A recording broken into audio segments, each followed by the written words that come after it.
Club, and we have got amazing people in the house today. Taryn Turner, how you doing this morning? Good. How are you?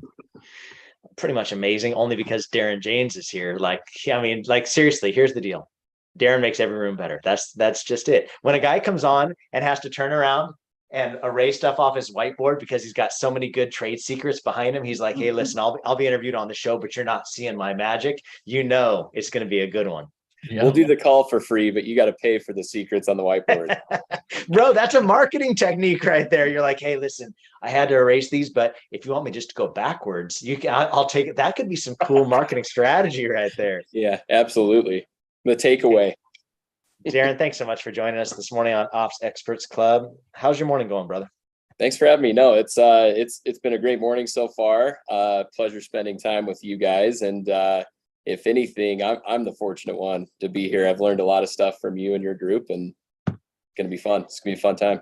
Well, it sounds like this is going to be a call full of flattery because I think that we've learned so much from you as well. And I just think it's really cool. Taryn and I have been doing this for a while and gotten to be underneath the hood of some really great entrepreneurs out there, that has really shaped who we are as people. And I think that's the raddest part, right? Of working with great people is you get better for it, right? Like it's always this exchange where you talk to them, they're like, man, you've done such great stuff for us. And then Taryn and I secretly are like, you have no idea what you've done for us on the other side because you've helped us elevate so much too. So I really feel that way about you, Darren, and about the guys over at Prime. So thank you for just letting us in and letting us work with you. You've been a retainer with us for the last 10 months, on Yes, which yeah. it's been, I can't which has believe been that. awesome.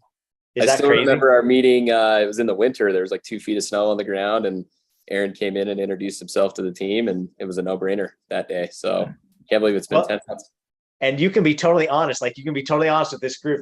So this is usually the pain point. And I always tell Taryn this because Taryn doesn't usually get to experience this with me. And that's like the normal intro, right? Where I've got to go and like sell somebody on the idea of what we do is actually good, and that, it's not going to be just a pain in the ass, like this is going to be a good experience, but Taryn comes in and he helps me roll it all out, which is awesome. Taryn is so brilliant at what he does. But like usually it's tricky when you enter the room with somebody else that's already really good at operations. Like Darren, you're the COO at Prime. I'm going to let you speak to that here in a minute, but like bro, like you've got like 85 people like that work with Prime. Like you guys aren't new. Like you guys know what you're doing. You guys have been doing this for almost a decade at what you do. You know what I mean? Like this.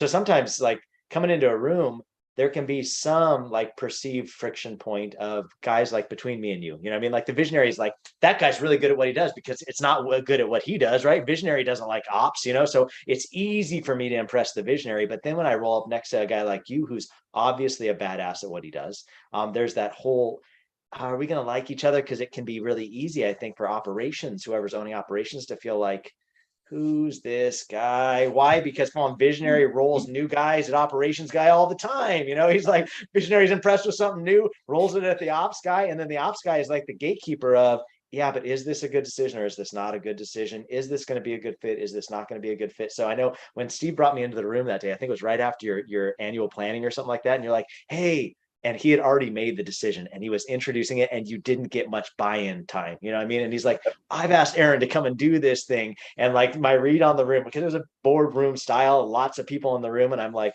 oh man, I hope Darren's going to like me. I hope this goes okay. Because if Darren doesn't, then it causes all kinds of friction downstream of like, I'm just working against pushback and working against pushback. So I just want to say thank you for being so warm and welcoming. But I know that there was some reservation when I first started, right? Like, talk to us about that just a minute. Like, Aaron comes on the field, Collab's got this new solution. What's this gap thing they want to do? Like, what are we going to do now? Any of that? Be For honest. sure.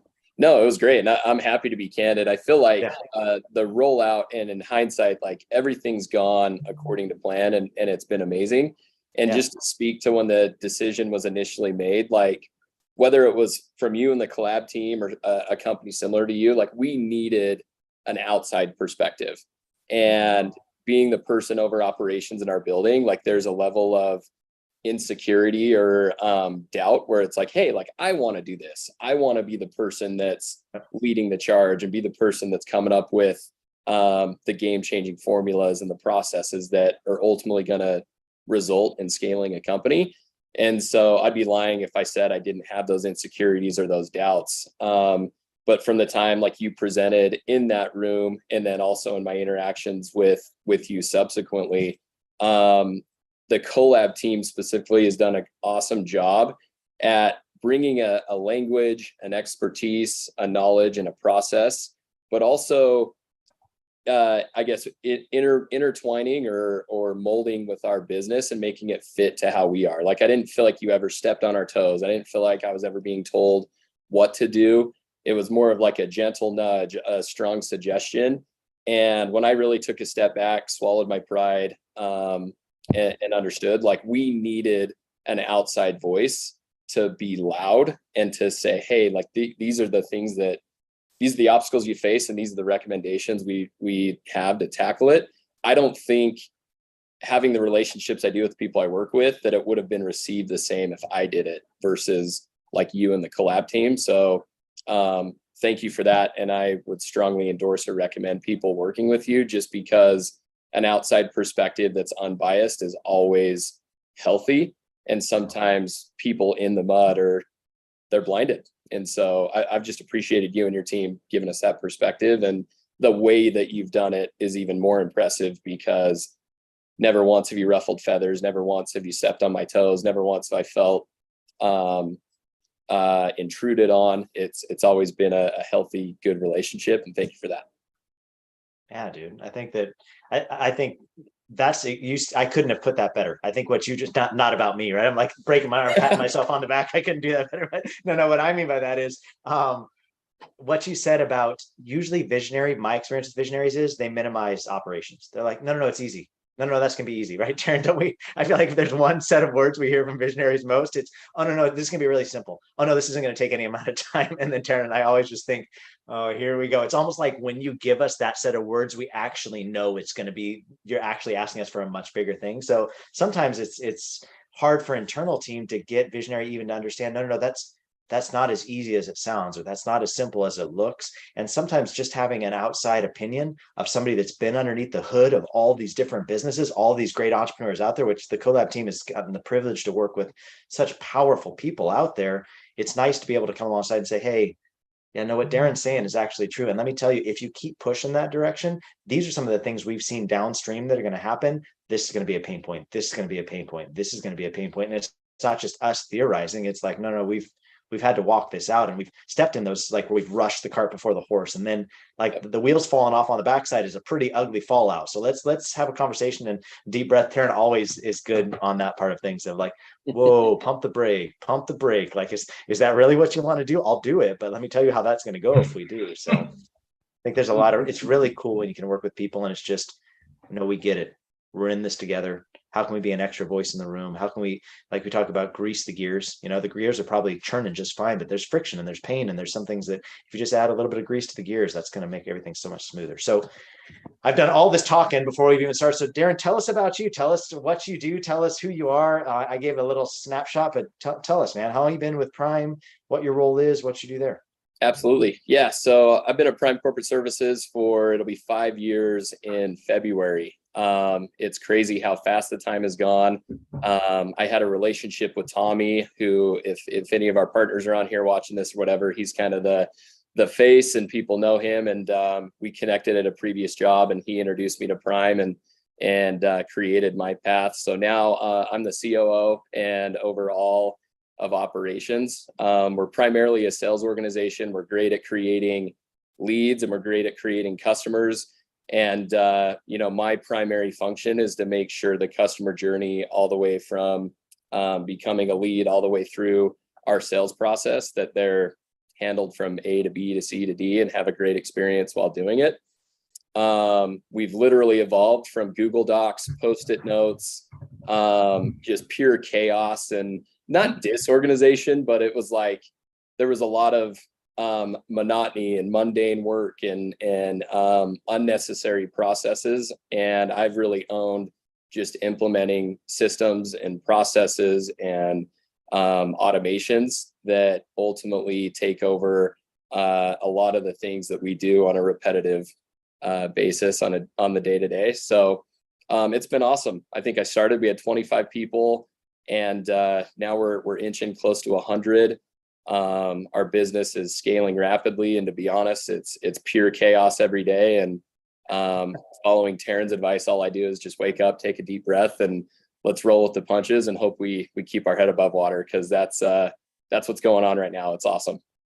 Bro, I think that's so impressive. Like, and I've been to the building, I've been on site, like beautiful stuff. Like you guys, a beautiful building. Your people, it's one of the few businesses I've been in the middle of where everybody genuinely likes working at Prime. Like everybody genuinely enjoys the people they work with. That's not the case everywhere. And I know I've told you guys that in private meetings. I want to say that publicly here. Taryn and I are in plenty of teams where there's dysfunction. Plenty of teams where there's like silos of like this group isn't working well with this group and it's causing all kinds of friction, things that's not like, that's just how customers buy our stuff, right? Like that's the basis of business, but like when you have internal tensions, like it causes unnecessary drama that slows the whole thing down. So I think just kudos to you guys. Taryn and I have talked about it several times about just how impressed we are with your team. But Taryn, I thought maybe you could talk to this a little bit, because it's pretty rare when I bring Taryn into a room and Taryn is thoroughly impressed with the automations that are already on the field, right? Usually I bring Taryn in because I'm like, this is a shit show. Like, how can I make this thing better? And Taryn's my like save all. I'm just like, let me lob it over the fence to Taryn and hope to God Taryn can jump in and make this thing better. That hasn't been the case for Prime. Taryn, you want to speak to that a little bit? Because you've been pretty impressed consistently. Yeah. Yeah, I was going to mention that, systems, processes, automations, that's my jam. If anybody's been following us here on Experts Club, you've heard all my talks. This is the one client we've had where I jumped in and I met with Darren, and it's like, show me your journey. And he just lays it all out. I'm like, all right, I'm gone.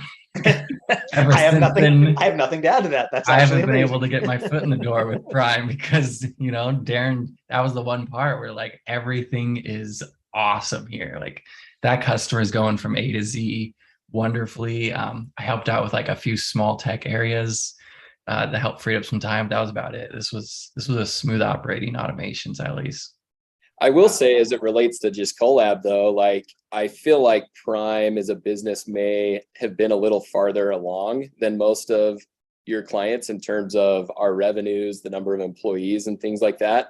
And even though, specifically to Taryn, maybe some of the automations and the different things that Collab would have recommended have been in place, I will say, strategically as a whole, the Collab team has just brought like a universal language and a structure to meetings and just a foundation that we didn't have. It may have been unclear or like we were trying to do it, but looking back after implementing, your team and everything like that, it's very clear, like we need a universal language. We need to march to the same heartbeat. And so like systems and processes are definitely part of that. But that aside, like we desperately needed, the language and the organizational skills that your team brought. So kudos to you guys for that. Thank you, man. I think that those are kind of words we roll out with people. EOS, Entrepreneurs Operating System, from the book Traction by Gino Wickman.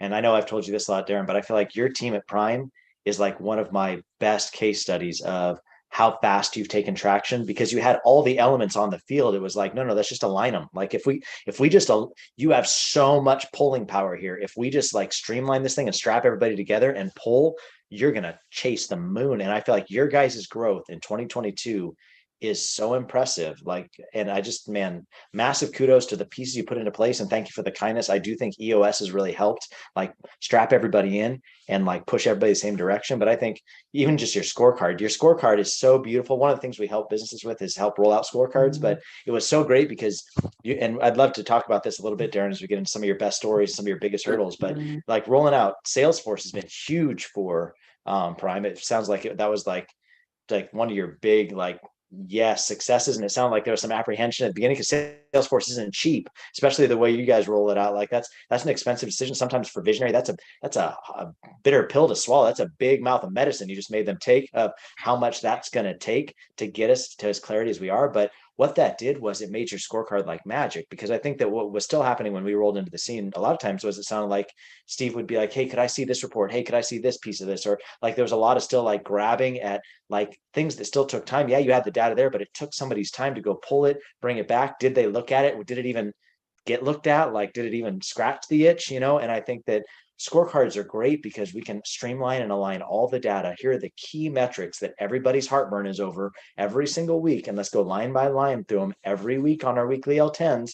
And then it hopefully cuts down on some of the noise of people getting panicky about numbers, because the key numbers are always being tracked. So maybe you want to speak a little bit to Salesforce or whatever you want. So the two questions I always ask is best story and biggest hurdle, something you've learned or have been taught, or something you're dealing with now or have done well in the past. But I would also love to hear about Salesforce a little bit and some of that, because your automations, Darren, even that bot that you created recently was so freaking badass. That is so rad. impressed with it. So Game changer with us. I wish I could take credit for building it, but we just signed the check. So someone smarter than me.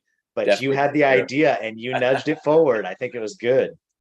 Let's see. I mean, even to just touch on Salesforce, and it can kind of fold into my, best story or whatever. Salesforce was a big pill for us to swallow. It was definitely a bigger expense than we've ever invested in. Primarily, we were operating off of Google Docs and copy paste and people just kind of doing everything. We were very successful in a healthy business. And then we really just made a bet on Salesforce to be the one engine that truly runs our business from the point a potential client enters the system all the way through our deliverable journey. And so it was a big investment. And at the time, I remember talking Steve into signing the contract, and I was like, this better work or my head's gonna roll type deal. It was a large investment, and hindsight, 3 years later, I think we've had it. It was the best decision we've ever made, and one of the primary drivers behind the growth of our business. So I guess, like, in short, the takeaway is don't be afraid to invest in technology, because you're missing out. Like, there's so many human errors and human element that are just part of being human that, Salesforce and other CRMs can eliminate. That those stacking those pennies and avoiding those mistakes and cutting that time, it adds up over time for sure. Mm-hmm. Yeah, I mean, Taryn, maybe you can talk about that a little bit, but I think that your CRMs is literally your gig. Like, that's what we do. That's what we help, like, diagnostically work through people's CRMs, working through the automations, working through the triggers they've set up, working through the accesses those things give, working through the way they manage what they're supposed to do, the customer resource management, like this whole relationship management journey. And Salesforce, quite candidly and honestly, has been one that stumped us, right? Like, you've gotten in there and you're like, they've got so many doors closed. Like, there's so many things they just do not let you intuitively figure out on your own. But the way that I feel like, Darren, you've set up Salesforce has been pretty special too. So Taryn, I don't know if you want to speak to that a little bit. Yeah, Salesforce is great. I mean, it's got a great name in the space. It's definitely for people once they reach a certain level. It's not for any of these early people, early businesses, early entrepreneurs. Not going to be there yet because it is pretty pricey. But you do reach a place where, yeah, Salesforce can run your entire operations, customer resource management software, everything from intro to fulfillment, assigning out leads, scheduling calls, moving deals around, getting reports, affiliates. Like, it's quite impressive what you're able to do in it. Yeah, I think I've just been impressed too, Darren, with not just what you've done with Prime, but it actually has influenced other partners. Yeah, I mean, obviously, Pace Morby is somebody that we work with that you guys introduced us to. Thank you for the introduction there. And I think that we've loved working with Cody and Pace over at the initiatives they've got going on and they've rolled out. But there's a lot of crossover between affiliate things that you do with them and partnerships on different pieces of what they offer. And I think it's been so nice to have a standard of no, because Darren's on the field with what they've lined out with Salesforce, it sets the framework for what the expectations are on downstream as well. So even in Pace main initiatives, well, how does that plug back into Prime, and how's that go this way? And it actually shapes the way this side is like, hey, that's a really good idea. Have we thought about some of the build out around that? Have we thought about some of the automations that could come from that? I think, Taryn, you've done a great job at pairing the two, but also even in just like some of your ancillary companies too, Darren. I know that you've like taken the framework that you've created and rolled those into other companies that you guys have begun working with or have acquired or have done different things over time, where it's like your systems are not only benefiting Prime, but because it ascends well, you're able to tie that into other organizations and it rolls information all the way up where everything is traveling really clean and getting us best clean data, right? Because that's, Taryn, wouldn't you agree that's like one of your biggest nightmares is when data is messy and it's like, well, where the frick did this thing origin? Like, Where did we get this? Like, where did this lead come from? And who's touched it since then? And what access should they have? And nobody knows, because the ascension journey was a disaster. And we brought them through so many different pieces of technology. It's hard to even chase that down. Would you agree, Taryn? That's like one of your biggest pain points? Oh yeah. Yeah. So, I mean, I'm working on some reports now where the clients, they're on their third CRM in the last that many years. So I'm doing commission reports for sales reps, and I'm jumping into different places, find different information. Everything's manual. I have a saying that could come off kind of harsh, but maybe Taryn will like this, but I say data doesn't lie, but people do.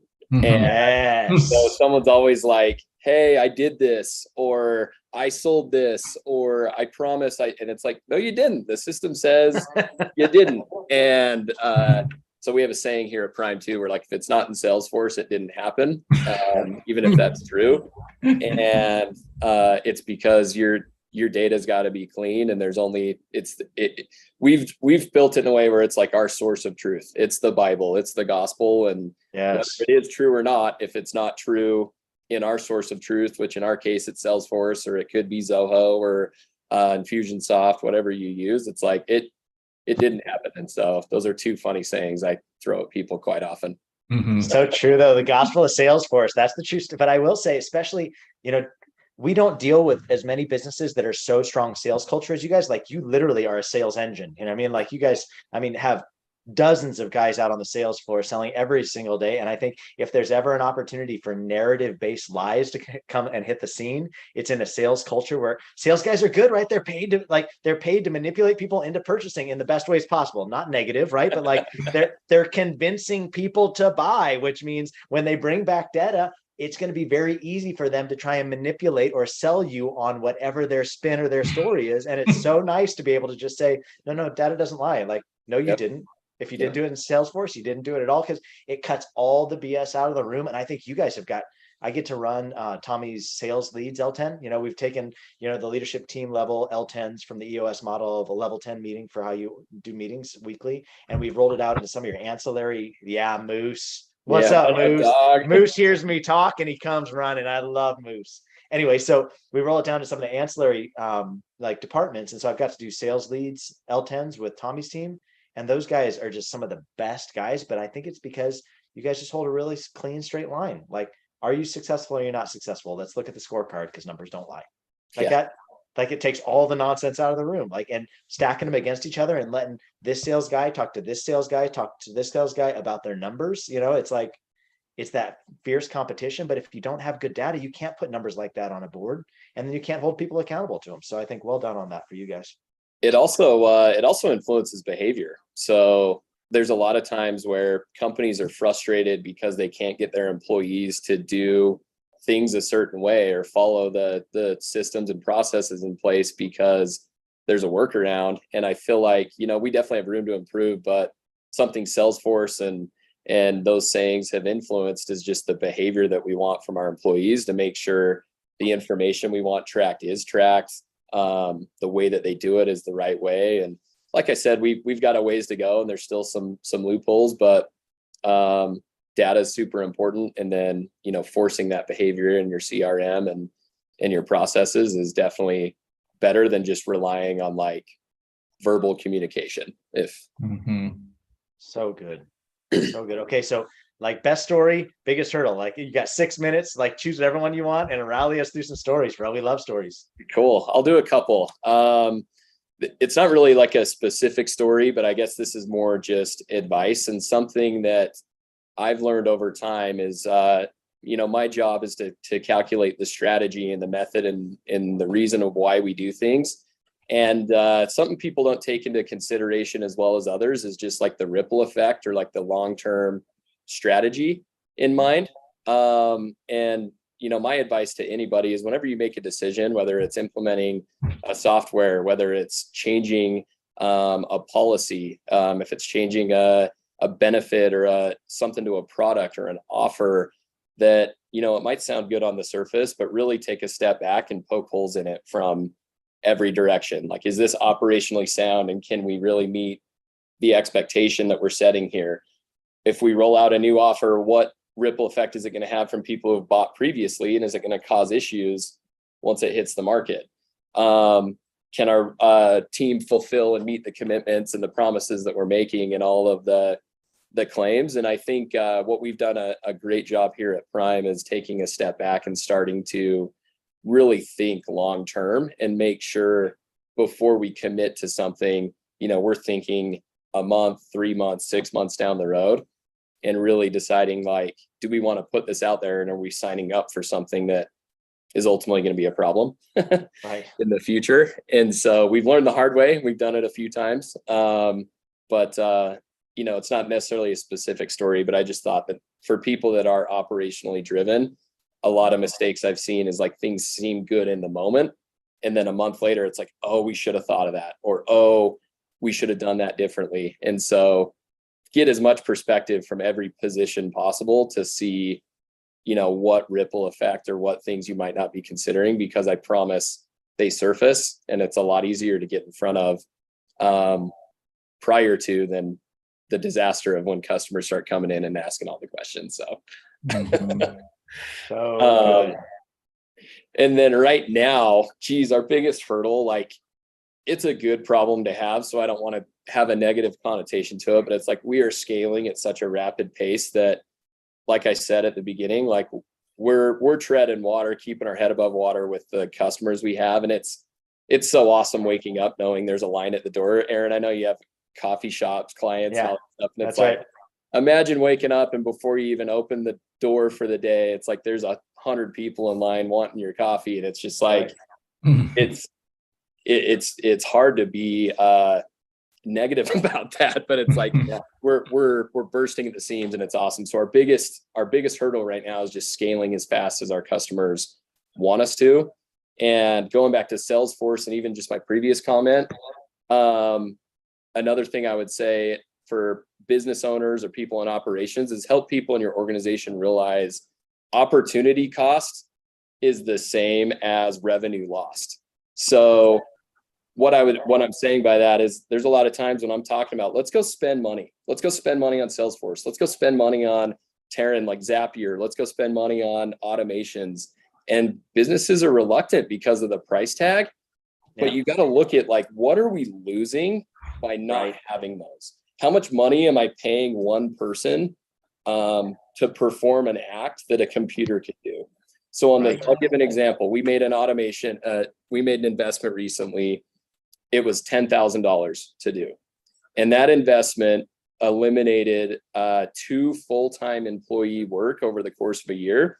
And I can tell you there was a point in time at Prime where that $10,000 price tag may have scared people away or been the reason we said no. But going back to my opportunity costs, like those 2 people, that's $100,000 a year doing work that's not very rewarding. It's not super fun, but it's necessary to the business. And now I can use those 2 people and I can go put those efforts, energies, and attention to things that might actually impact revenue rather than cost me money and or revenue.